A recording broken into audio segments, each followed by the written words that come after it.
महेंद्र सिंह धोनी 33 साल की उम्र में टेस्ट क्रिकेट से रिटायर हुए थे। एबी डिविलियर्स 34 साल की उम्र में रिटायर हो गए। विराट कोहली साहब 36 साल की उम्र में रिटायर हो गए। लेकिन सर जडेजा जो हैं वो 36 साल की उम्र में नए नए लॉन्डो से कॉम्पीट कर रहे हैं, और सिर्फ कॉम्पीट नहीं कर रहे हैं बल्कि एक्सेल कर रहे हैं। मतलब ऐसा लगता है कि जडेजा का कंपटीशन अब सीधे जो रूट से हो गया है। वैसे सीरीज में जो रूट से ज्यादा रन बना चुके हैं, केएल राहुल से थोड़े नीचे, और केएल राहुल करियर का ये पीक था। शुभमन गिल के बाद में वो है। मतलब जडेजा वर्ल्ड क्रिकेट की हिस्ट्री के पहले ऐसे ऑलराउंडर बन गए हैं जिन्होंने एक टेस्ट सीरीज में 500 प्लस रन बनाए हैं 6 नंबर से नीचे आकर। इंडिया के, दुनिया की अगर आप बात करोगे तो केवल 2-3 खिलाड़ी ऐसे हैं और बहुत ज्यादा नहीं है। 600 प्लस रन, इंडिया के पहले खिलाड़ी जो 6 नंबर के नीचे आकर 500 प्लस बनाते हैं। अगर आप ऑलराउंडर्स की बात पूरी दुनिया में करोगे तो गैरी सॉबर्स, इयान बॉथम और जैक कैलिस, आज तक की हिस्ट्री में केवल ये 3 खिलाड़ी थे जिन्होंने एक टेस्ट सीरीज में बल्लेबाजी करते हुए 500 प्लस बनाए।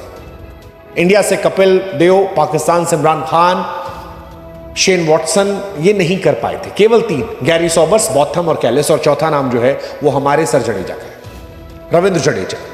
36 साल की उम्र में शुभमन गिल, जो रूट, केएल राहुल, इन सबसे कंपटीशन। कमाल है यार, अद्भुत, अविश्वसनीय, अवर्णनीय। मुझे लगता है कि रविंद्र जडेजा जो एक अरसे से रोहित शर्मा, विराट कोहली, इन सबके साये में थे, अब वो उनसे आगे निकल आए और बताया उन्होंने कि वो किस कैलिबर के प्लेयर।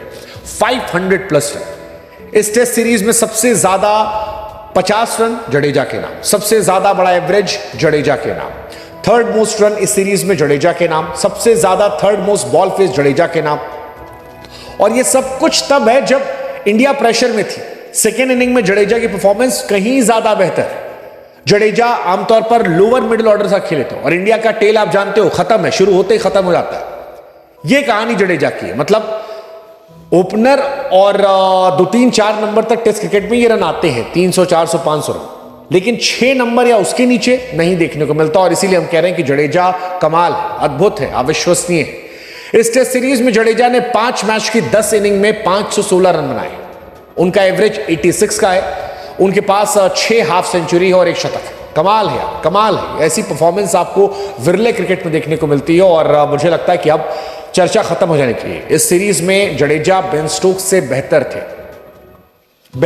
इंग्लैंड के अंदर बेहतर थे। ये अपने आप में बहुत बड़ी बात है। 6 नंबर पर इतने 50 मारना।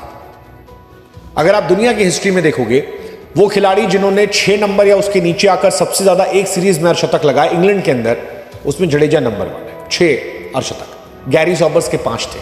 शुभमन गिल ने सीरीज में 754 रन बनाए, राहुल ने 532, जडेजा 516। यह पहला मौका था जब 3 इंडिया के बल्लेबाजों ने 500 प्लस रन बनाए थे। मतलब ऐसा लगता है जडेजा के पास कितना समय है। और सबसे बड़ी बात है कि इंडिया बीते एक दशक में टेस्ट क्रिकेट में जो राज कर रही है, उसमें जडेजा की बहुत बड़ी भूमिका है। जडेजा ने हमें कितनी बार बचाया ना, एहसास नहीं है, बस वो उस तरह से उनके बारे में चर्चा नहीं होती। Truly this man deserves more followers. हर बार वो परफॉर्म करते हैं। जब आपकी फंसती है जडेजा, आपको मैच बचाते नजर आते हैं, कभी बैट्समैन के तौर पर, कभी फील्डर के तौर पर, कभी गेंदबाज के तौर पर। इंडिया में गेंदबाजी कमाल की है, इंग्लैंड में बल्लेबाजी कमाल की है, और वो छाए हुए हैं। इंग्लैंड के अंदर एक सीरीज में सबसे ज्यादा अर्धशतक लगाने के मामले में भी जडेजा नंबर 1 हो गए। विराट कोहली और ग्रेट सुनील गावस्कर का रिकॉर्ड तोड़ा है। इन दोनों के नाम 5-5 थे, जडेजा के नाम 6 अर्धशतक हो गए। रविंद्र जडेजा इस टेस्ट सीरीज में पहला मैच फ्लॉप थे, उसके बाद 89, 69, देन 72, 61, फिर एक मैच फ्लॉप 20 रन, फिर 107, फिर एक इनिंग फ्लॉप 9 रन, अब 53 run. That's sir Jadeja for you. मतलब सर जडेजा का जो हीरोइज्म है, मुझे लगता है आगे आने वाले समय में लोग याद रखेंगे। इस तरह की बल्लेबाजी, 516 रन 86 के एवरेज से, 6 अर्धशतक 10 इनिंग के अंदर। आपको क्या चाहिए यार? मतलब इस सीरीज में करुण नायर नहीं चले, साई सुदर्शन नहीं चले, ये प्रॉपर बैट्समैन है। और जडेजा सेकेंड टेस्ट की पहली पारी में शतक, दूसरी पारी में शतक, थर्ड टेस्ट की पहली पारी में शतक, दूसरी में शतक, चौथे टेस्ट में शतक, 5वें टेस्ट में फिर एक शतक। That is unreal consistency from sir Jadeja. Jadeja इस सीरीज में कमाल थे। और सबसे अच्छी बात यह है कि प्रेशर में कमाल थे। सेकेंड इनिंग में ज्यादा प्रेशर होता है, वहां पर सेकेंड इनिंग में पहले टेस्ट मैच में 25 run not out, second test match में 69, थर्ड टेस्ट मैच में 61, उसके बाद 107 और फिर 51। That's Jadeja for you. ICC की रैंकिंग में वो नंबर 1 है। गेंदबाजों में वो 14 नंबर पर थे। मुझे लगता है बल्लेबाजी भी 29th रैंक है, अब वो और ऊपर आएगी। और जडेजा इस जनरेशन की शायद सबसे बेहतर ऑलराउंडर है। हम कैलिस के बारे में बात करते हैं, Kallis is something different, but Jadeja इसमें कमाल है, अद्भुत है। इस तरह का ऑलराउंडर आपको मिल जाए तो आपके नसीब की बात है, नसीब की बात है। आई मीन क्या चाहिए आपको यार। जडेजा आप देखो, मैं बार बार बेन स्टोक्स की बात होती है, बेन स्टोक्स 34 नंबर पर है, जडेजा 29 पर है।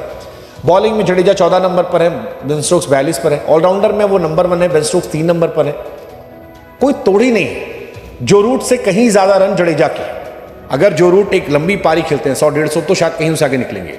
और सबसे अच्छी बात है जडेजा 36 साल की उम्र में कर रहे हैं, बैटिंग कर रहे हैं, बॉलिंग कर रहे हैं, T20 खेल रहे हैं, ODI खेल रहे हैं, टेस्ट खेल रहे हैं, हर जगह परफॉर्म कर रहे हैं। और टॉप जो प्लेयर्स हैं उनकी जो टॉप पीक फॉर्म है उनमें तोड़कर उनसे आगे निकल रहे हैं। That's Ravindra Jadeja for you. Hats off यार, India is lucky to have someone like sir Ravindra Jadeja.